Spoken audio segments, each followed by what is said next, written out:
Kagalang-galang Joey Soliman Jr., Secretary of National Committee on Music, National Commission on Culture and the Arts.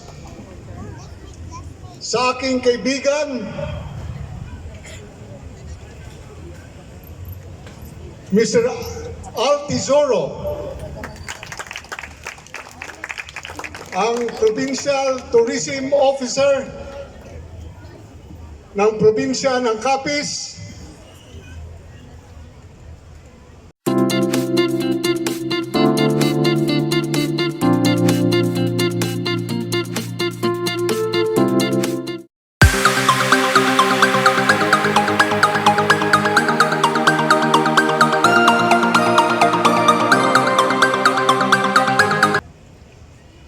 Our special guests who are present here today, coming from faraway places, performers, artists, mga pinalangga ko ng mga kasimanwa riya sa Sapian, maayong gabi sa inyong tanan.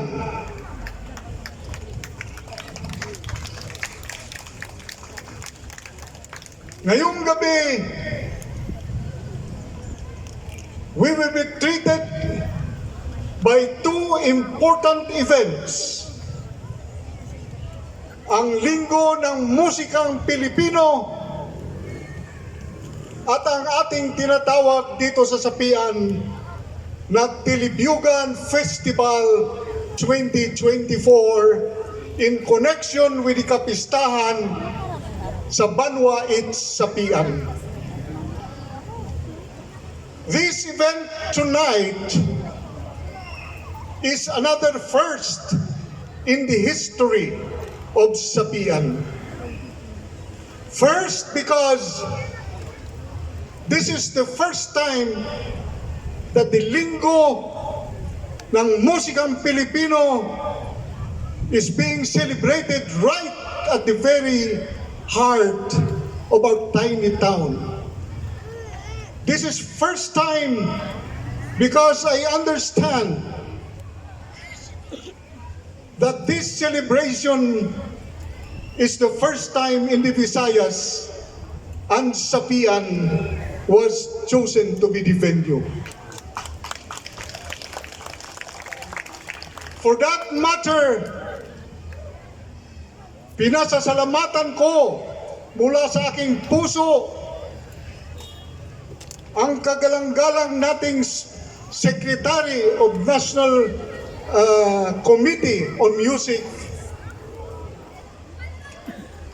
na si kagalang-galang Joey Soliman Jr. At of course,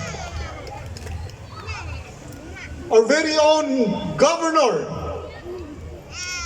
Honorable Ferdinand H. Castro, for sending them here where they have to celebrate this Linggo ng Musikang Pilipino. Tayong mga Sapianon, for the first time will also be experiencing this kind of performance. And this is made possible also because of the Provincial Tourism Officer, Mr. Al Tesoro. Tonight, this is a different night. It will be a night of enchantment because we will be treated by entertainers coming direct from Manila, the Kia, and some other local talents that are known not only here in the province of Capiz, but even worldwide. So sa mga pinalangga ko ng mga Sapianon, initanan, nagakatabo, tungod sang akon handom nga halin sa tagipusoon nga tanan nga kasadyahan nga mapwede lang itao sa tawo do para sa salamat.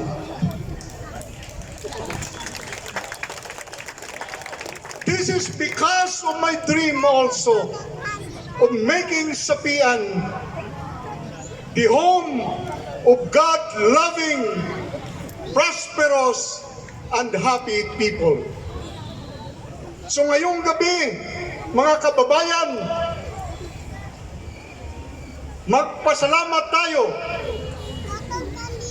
dahil we can experience something different and something new. An experience which I know it will remain in our memories. I will not prolong my message because of your excitement already.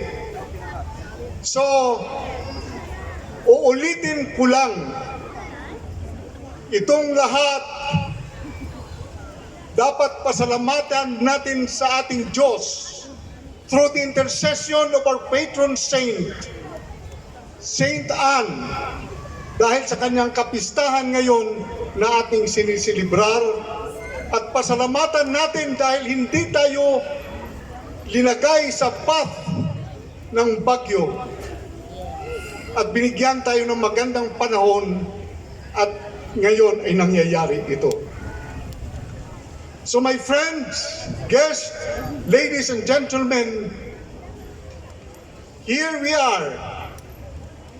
We are witnesses of the first time again, I believe, in the province of Capiz, where the National Commission on Culture and the Arts is presenting to us in coordination and cooperation with the provincial government of Capiz and of course with our assistance ang linggo ng musikang Pilipino.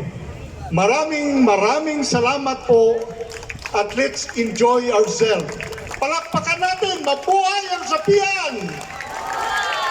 Mabuhay ang Sapianon!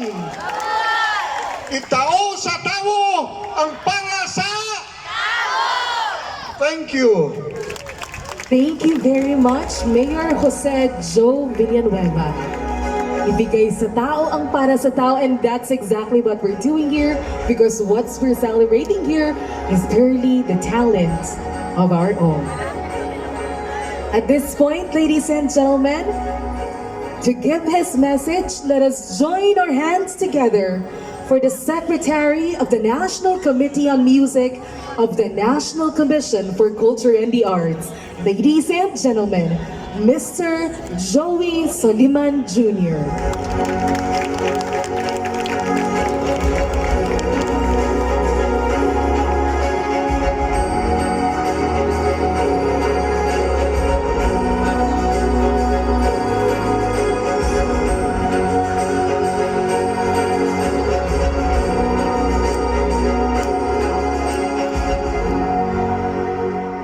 Magandang gabi po sa lahat. Good evening po sa lahat.